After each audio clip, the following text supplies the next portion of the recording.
Hi guys, welcome back. New series of Learn to Fish with Johnny. I'm Johnny. Back from our winter break, and during the break we've had lots of messages and emails sent into the show. The question we have been asked the most is, apart from where do you live, you cunt, is how do you catch a bass? The bass, a firm favourite with commercial and recreational fishermen. I've caught them lure fishing, float fishing, ledgering. In this episode, we're going to show you how to catch them on the beach ledgering. So let's go fishing.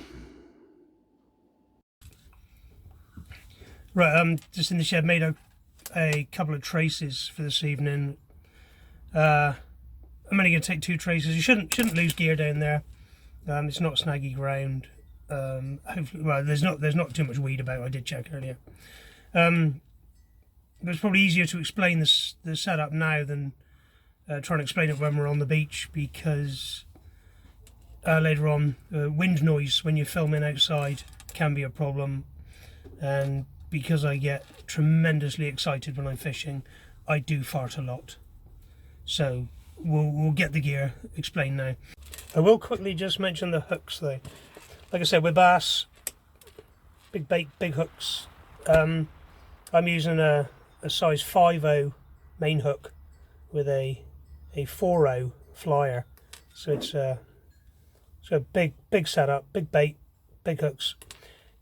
We're not fishing for bass for commercial gain tonight. This video I just want to show you how to catch one, so don't use a small hook, because a small hook can be ingested too far too easily, and you don't want to damage the fish. We want to, whatever we catch, we're putting it back however big it is, so you want to make sure that it's caught fairly and cleanly. So always a big hook. Bait, we got nice nice live fresh lugworm, but I've taken a couple of these fellas as well. I don't know if you've seen these, frozen black lugworm. Look at that fucking thing. Beauty, yeah. It's a proper black lugworm, sold in packs of 10, frozen, quite smelly when they defrost. I've caught a nice bass on these before actually, but I've taken these just as a bit of additive scent. It's nice. The water's quite murky at the moment, so the scent will hopefully help. But look at that, isn't that lovely? Fucking geet lugworm. If you get any annoying kids come round your house for Halloween trick or treat, give the fuckers one of these. Tell them it's a cola ice pole. You beauties. Right, well, we're here on the beach. We're all set up. As you can see, there's a fair bit of moonlight up there.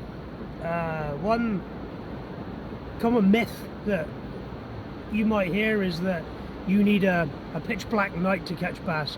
They say they don't like moonlight, but I don't subscribe to that. My biggest bass I ever caught from the shore, which weighed 8 pounds, was caught under a full moon. Very, very, very light night. So I don't think the moonlight affects them at all. Quick run on the rod and reel. Again, won't endorse brands, but using a multiplier on a beach caster rod. When it comes to a multiplier, that is one thing, much as I'd like to save you money where I can, do not skimp on a multiplier casting reel. There are many good fixed spool reels available for 20 or 30 quid. Do not buy a 20 or 30 quid multiplier. It will be shit, honestly. Right, we're loaded up with bait. We're going to go and make a first cast. A quick look at the setup there. That's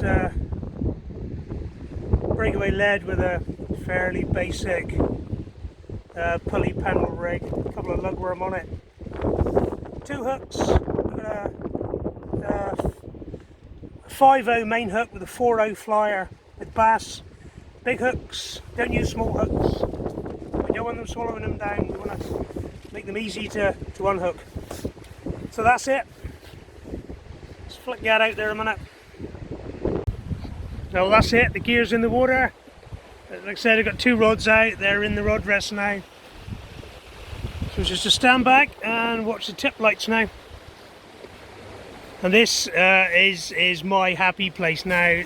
If you do bass fishing, you'll know what this is like. This is fucking ace.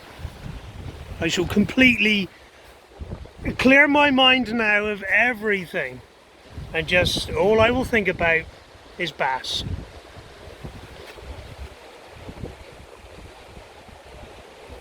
And Japanese schoolgirls.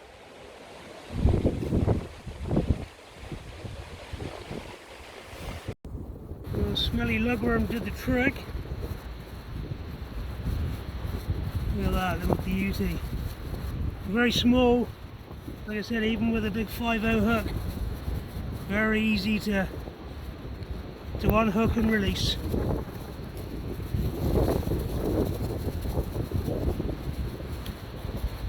Just doing the little fella, no damage at all. A little beauty.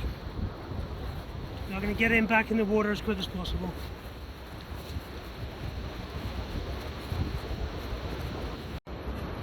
Well, you won't believe it, on the very next cast we have a bloody conger eel.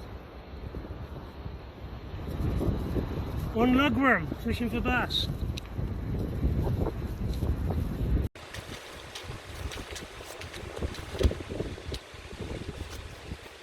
Well, there we are.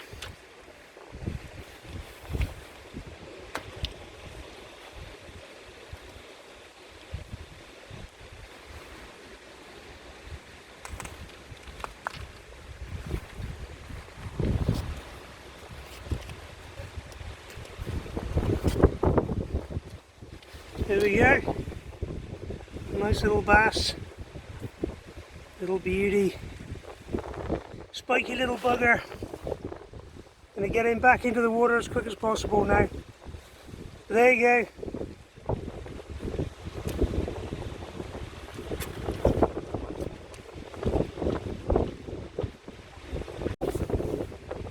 So that's how to catch a bass with a lugworm on a beach. It's low tide, my favourite time, just started flooding. So, beauty.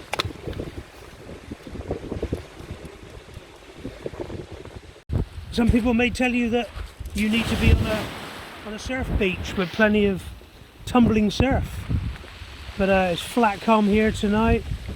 And some people might tell you, for bass you need complete darkness. Well, there's all the lights of Penzance. We couldn't have much more light pollution here. So it's flat calm, plenty of light pollution. We're fishing no distance from the shore and still catching bass. They are the holy grail to many UK fishermen, but they're not always as hard to catch as you might be led to believe.